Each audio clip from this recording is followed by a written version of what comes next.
Jordan, what up, bro? Please make sure y'all hit that thumbs up. Please make sure y'all hit that thumbs up. Um, if y'all want to support, y'all know what to do. I've been doing this for years. Other people all over these places have been doing this for years. So y'all know what to how to support. Um, but let's talk about it, man. We never had a sense of recovery, and I think that's the problem. We never had a sense of recovery, so the fellas that I'm speaking to, y'all must have a sense of recovery. Um, let's just be real. Um, they're fashioning a lot of men to.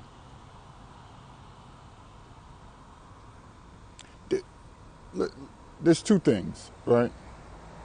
That's what I was noticing, and why we gotta, us as fellas, we gotta create some type of um, rites of passage or something like that, man. Or I don't know. I think they made your rites of passage, a lot of us, to focus on women, man.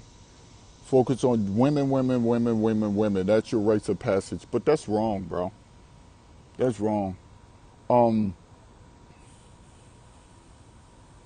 like recovery is,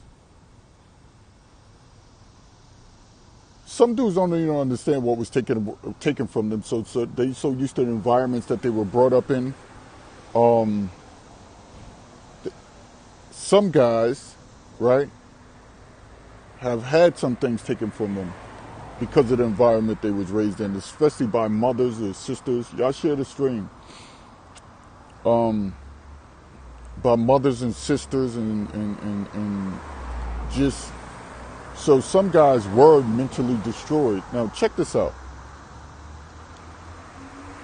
I was just thinking, I wrote a book called Deviology.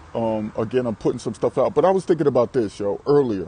And while I was doing some stuff earlier, that's what took me so long to get on this live. I noticed something, that many places that have these, even to this day, some of these places still exist, or some of these tribes or some of these communities still have these things called rites of passages for men, right? And we can look in Brazil, the Santi Maui tribe, right? In the Amazon of Brazil. You already know, I explained this years ago.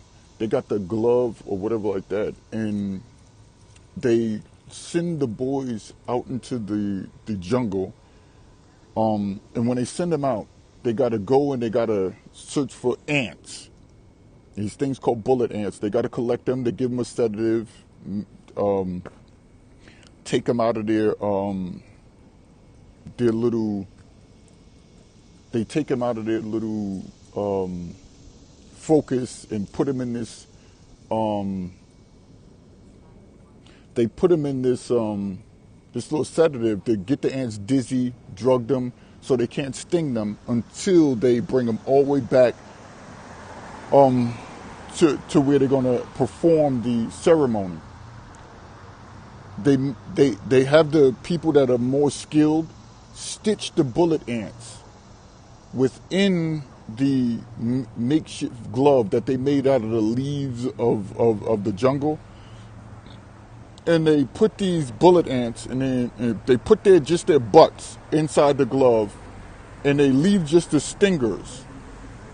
So after this little toxin, this little drug sedative, this little hallucinogen for ants is over, the ants will begin to sting, and they have to leave this glove on for hours and hours. And they said this sting is known to be as powerful as a bullet going into the skin, or this is what they say, right? And they got to endure this excruciating pain to the point their fingers are so blistered and numb after it's over, and then it has to recover, right? It takes a long time, days, sometimes weeks, if it's infected, of these boys having their hands going through this pain and teaching them that they can get through this pain. But again, it's a traditional a thing for them, right?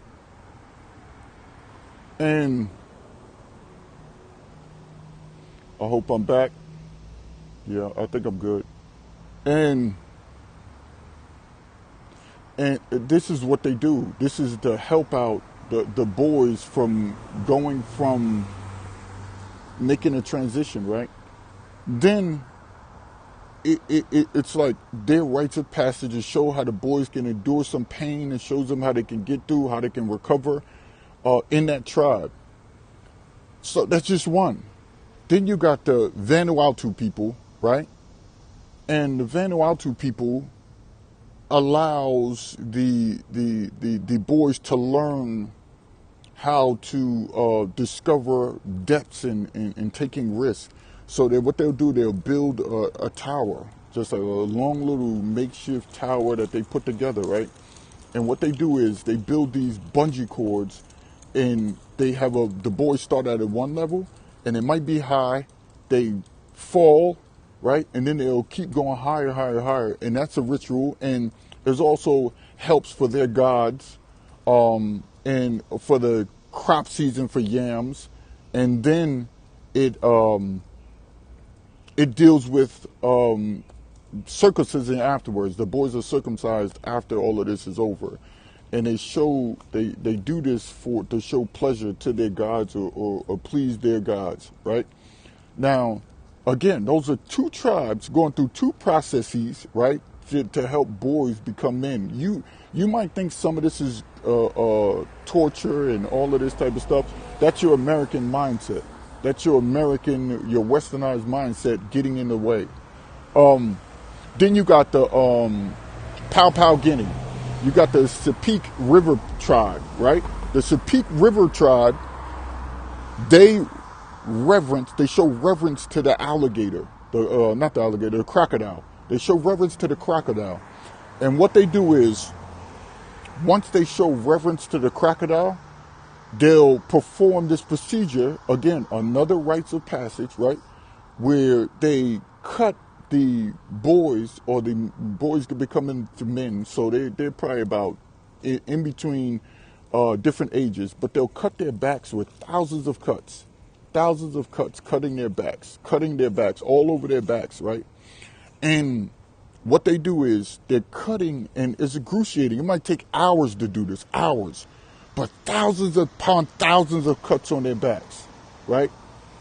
And what they do is once they cut these young men, once they cut let's call them what they are, young men. Once they cut these young men, what they're trying to do is they're trying to mimic the scales of a crocodile, because that's their reverence or spiritual animal that they reverence. And what they'll do is they take smoke for the next coming weeks, and they'll aggravate every cut on them, and they do this on purpose. They do this on purpose to aggravate, so that way their backs can bubble up like alligators, like the crocodile scales their skin, and that's what they do. They mimic it, and then this is a rite of passage. So then the boys, once they heal up, it shows their strength. It shows that they can endure. It shows that they made their transition. Now, again, you might look at this all crucial, brutalating. Y'all can say what y'all want. That's why I'm glad I've traveled outside of the borders of America, because it shows you that how weak some of you dudes have become, right? And not on the strength of you want to cut somebody or anything like that. No, miss me with that. You know how these sarcastic people that always want to be contrary to what you say or find a gripe with something, they're quick to come up with this because their mindset is stuck in the United States of America or any westernized society. Now, so again, that's the Sepik River tribe over there in Papua Guinea. But then if you go down the river, there's also the Metusa people, right? And theirs is even more brutal. Theirs is what you call even more brutal. What they do is they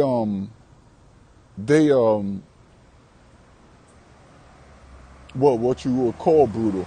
But what they do is they want to remove the blood of women from every boy out. They want to remove the blood because they think women's blood. Now, they want to remove the woman's blood from the boys. and this is crazy because they'll go through this bloodletting procedure or rites of passage. They'll go through this because they want to they think that a woman's blood is not good for boys to have within them, and they'll try to remove it. Trying to remove blood that, I don't know. So again, it's just them. But what they'll do is they'll fill the boys' stomachs up with, I'm talking about feet of cane, right? They'll have them ingest feet of cane, right? And the boys will be throwing up, puking, right? Then what they also do is, after the boys, then they'll inject their nostrils with reef. They'll inject their nostrils with reef, trying to let them ingest this. Then they'll cut their tongue. Then they'll do little cuts of the tongue, and they do this over time. And they'll keep doing this. This is, again, trying to remove the blood of women because it's known to do this. But here's the kicker after them doing all of that. Like, you could agree with it or not, right? Here's the kicker. Whoever doesn't go through this process, and if they're scared, if anything happens, if they don't want to go through it, they can't touch a woman in that tribe for the rest of their lives. Let me repeat. They can never touch a woman. They can never get married. They will forever be single in that tribe because they didn't go through this, again, this rite of passage. So they don't get to touch a woman. They don't get to focus on women. They're always going to be single. They're always going to be single no matter what. So it's just crazy how you see these different rites of passage, and some of them you might think of as extreme. Some of them, people that really, that they study it and they wonder, they see how it builds these men into what they are even today, or they got remnants of that from their grandfathers, great-grandfathers, their fathers going through that. And so it just teaches those boys to, and there's more stories and more rituals that still happening to this day, but I don't want to get into that. But let's talk about recovery. I just want to give y'all an overall picture of where I'm going with this stream. And recovery, as you see with the Matusa people, they wanted to recover the blood. They wanted to remove the blood of the women from the boys. Whether it can be done or anything like that, we don't know. But I'm just telling you what they were trying to do. So, what was removed from the men in America, the little boys in America? And what was removed from them, given to them, was their masculinity was removed. And what was given to them was this feminine nature. So, dudes always claim they want femininity, they want agreeableness, they want to connect,